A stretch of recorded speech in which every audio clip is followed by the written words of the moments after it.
Hi, and welcome to The Good Book Says, or Harri's Bible Stories, as I like to call it.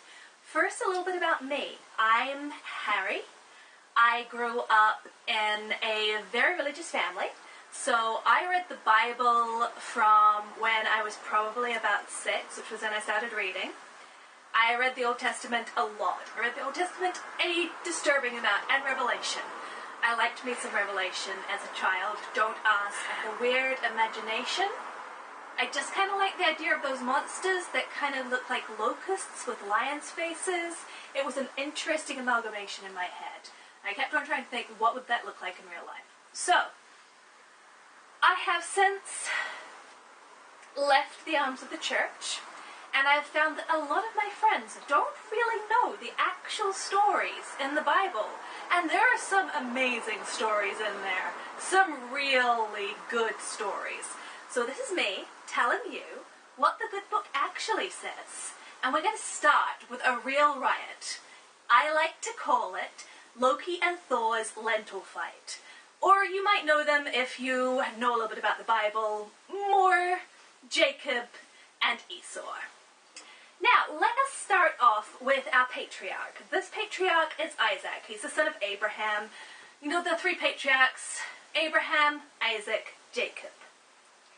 They were the founders of the tribe of Israel in the Old Testament. Now, Isaac married Rebekah, his cousin, because it was a family tradition. His dad married his half-sister, and then Isaac married his cousin, and then Jacob married his cousin, and Esau married his cousin. It was a real thing that they did back then. Rebekah. And, gosh, they were quite old before they had any children. Not quite Sarah Abraham old, but old. Isaac was like 60 before Rebekah even conceived her children. And she was told by God, these kids, there's twins in you, and the one that comes out second is going to be the one that rules everything. So she got this special from God, and she didn't seem to actually tell Isaac, because Isaac never seems to show any indication that he knows that his second-born son was always meant to be the heir, according to the Lord God himself. He just ignores that, so I have to assume either he doesn't listen when his wife talks, or Rebekah just decided to keep this particular thing a secret for some reason, which, considering it was a large dynasty, might have been to stop her son from getting shanked while he slept. If you've read anything about Joseph, you will know why. Whole different story. So, they get born. And first comes Esau, and Jacob comes after grabbing onto his ankle because he wants to be first, even as a baby. They named him Jacob, which also means the grabber, because they were a little bit mean about their naming schemes back then. Justified. Very justified. And you'll see what I mean about Thor and Loki in that Esau was this hale and hearty, hairy warrior, hunter type.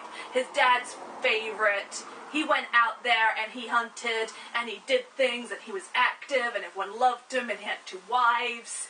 And Jacob was a much more refined, smooth guy who liked to just hang around the campsite with his mother, who liked to think a lot, his mother's favorite. His dad didn't like him that much. You see where I'm going here. There was the schemer, and there was the warrior who wasn't that bright and made really dumb decisions. No offense, Thor. I don't think that Thor is stupid or anything, but you know what I mean. So, when Esau has gotten a little bit older and Jacob and him have grown up together, he's coming back from this hunt. And he's not caught anything. And he's starving. And he thinks that he's going to die of hunger, which I think is highly unlikely, because it takes 3 weeks to die of hunger. And he probably ate that morning. So he's exaggerating, as usual, going, oh my God, I'm so hungry, I'm going to die. I will expire on this earth if I don't eat. And Jacob's just sitting there minding his own business at the campsite, stirring his lentil soup. Just normal, good old-fashioned lentil soup. He's been making it for probably the last hour and a half. He's probably meditating or something on how he's going to get his birthright. And his brother comes along and goes, bro, I'm starving, I'm going to die, give me some food. And Jacob says, I mean, you're not starving, I saw what you ate for breakfast, but okay, what will you give me for this lentil soup? And Esau's like, I don't care, whatever you want. I'm really hungry. I want that soup. Give it to me. So Jacob says, okay, give me your birthright. Now, to put this in context, the birthright would have been the eldest son's. It's him inheriting everything, and everything is a lot of everything. If you're familiar with Abraham and Isaac, dynasty is like legit real. He was super wealthy. He had sheep coming out of his ass. He was so wealthy. So the birthright was a really big deal. And you'd think Esau would think twice before sacrificing it for some lentils when he could just have gone and said, Mom, could you give me some bread? But no, he's just like, sure, fine, whatever. What use is it to me if I'm dead from hunger? Give me the food. And Jacob's like, okay, cool. That was way easier than I was thinking it was going to be. I had plans and backup plans, but this was cool. So they obviously don't tell their parents about this because Isaac, again, shows no sign in any of the tale of knowing that his oldest son has exchanged his birthright with his youngest son for a pot of lentils, because I feel that would be mentioned. I feel some kind of fatherly rage would come into that. Like, I worked my ass off, your dad worked his ass off, we traveled, we got sheep, we got wells, we got servants, and you prize our hard work. Lentils is where you're going with this. But no, there's nothing like that. So we come into the story later on. Esau's 40. So you remember Abraham, when he had his kids, was 60. He's now 100. So Esau, it's mentioned here, and it does become important later, has married twice, and he's married Hittites. And his parents are really angry about this. They don't like his wives. They wanted him to marry within their own people. So they disapprove. This will be important later. Take that thought, put a pin in it. Remember, Hittites, 2 wives, parents don't like him. Abraham is dying. He's 100 years old, so that's kind of fair. And he summons Esau to him and he says, Son, go out, find a goat, kill it for me, make that stew that I like, and I will bless you. And Esau's like, okay, Dad, alright, I love you, don't die while I'm gone, I love you, I'll be back soon. And he heads out. Now Rebecca's been listening in because there are tents and there's no walls and it's really easy to hear everything that goes on in this camp. There are no secrets. And she goes to Jacob and she says, Son, we gotta do something. And Jacob's like, what, Mom? And she says, your father's gonna bless your brother. We gotta do something about this because I know God told me you're the one who's meant to be inheriting everything, so we gotta trick your dad instead of just telling him what God told me, because why would we logic? And Jacob, being a good son and recognizing that his mother is always right, says, yes, Mum, whatever you say, Mum. So she says, alright, you go get a goat. Get one of the goats, kill it, bring it back here.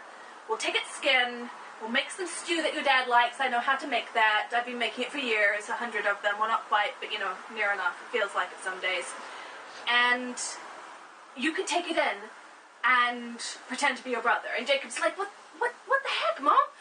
My brother's like 6'8". He smells like sweat and blood and tears and suffering. I'm like 5'9" and really well groomed. I'm shaven. I don't have any hair on me.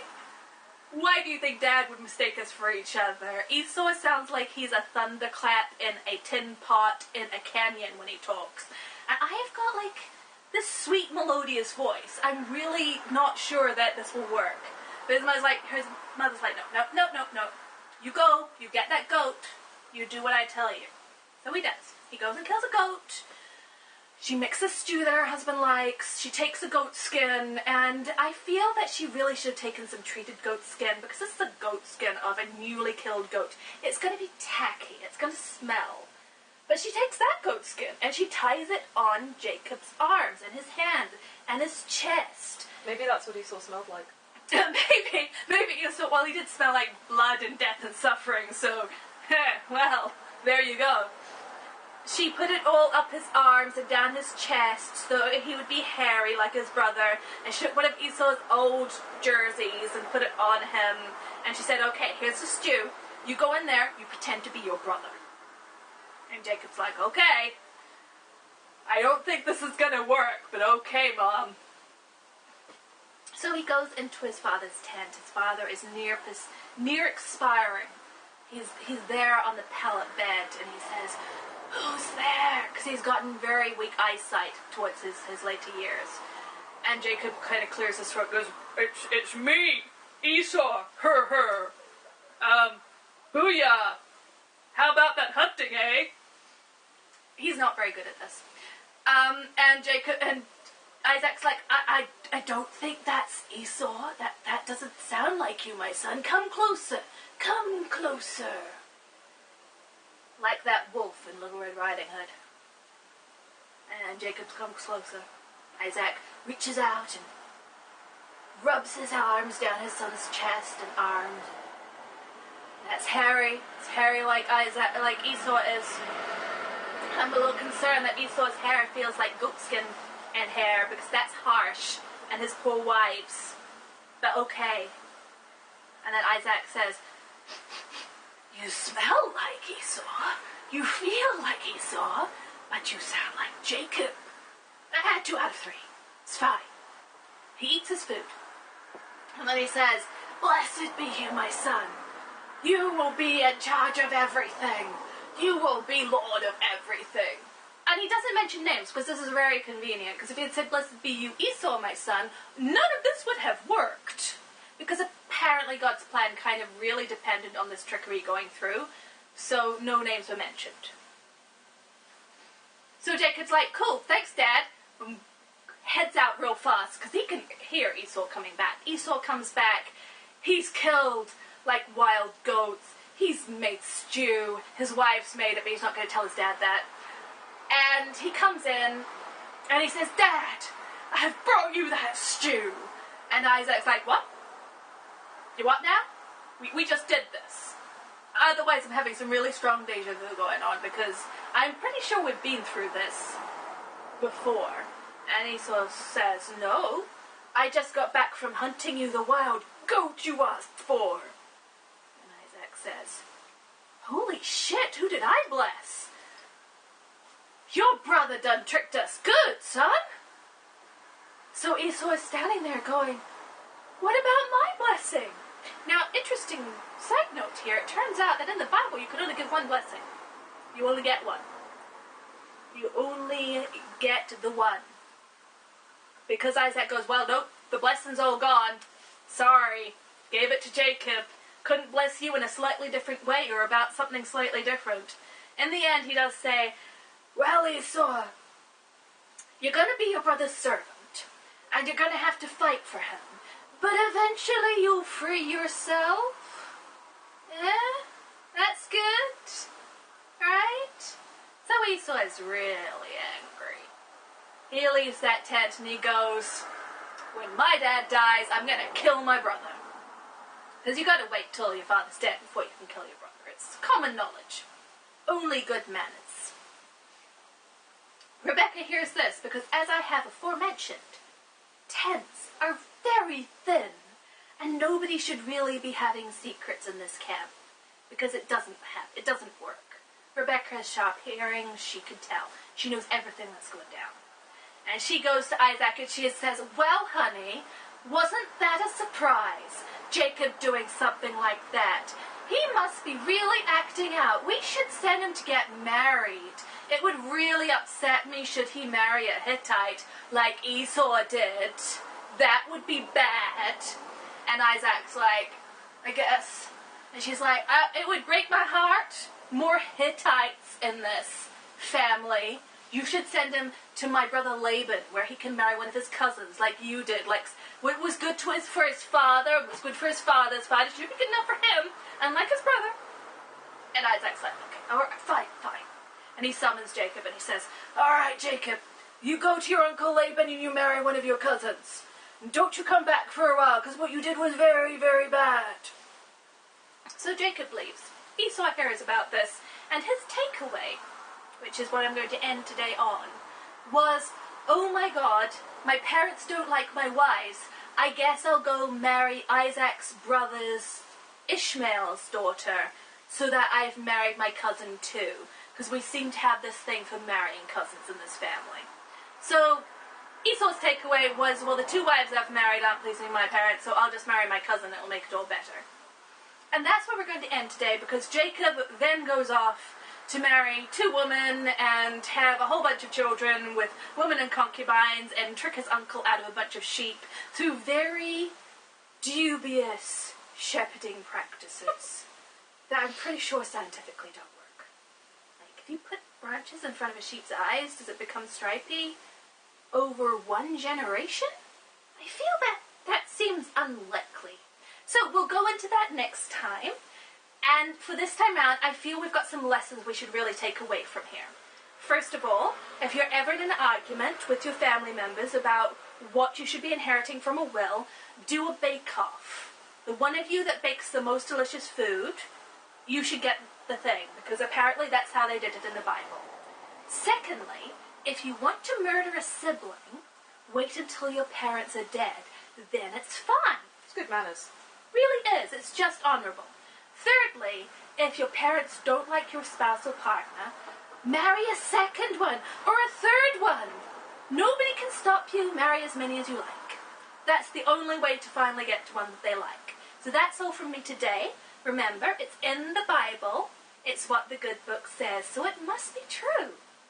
Have a lovely weekend, if it's that time for you. It's not for me, but hey.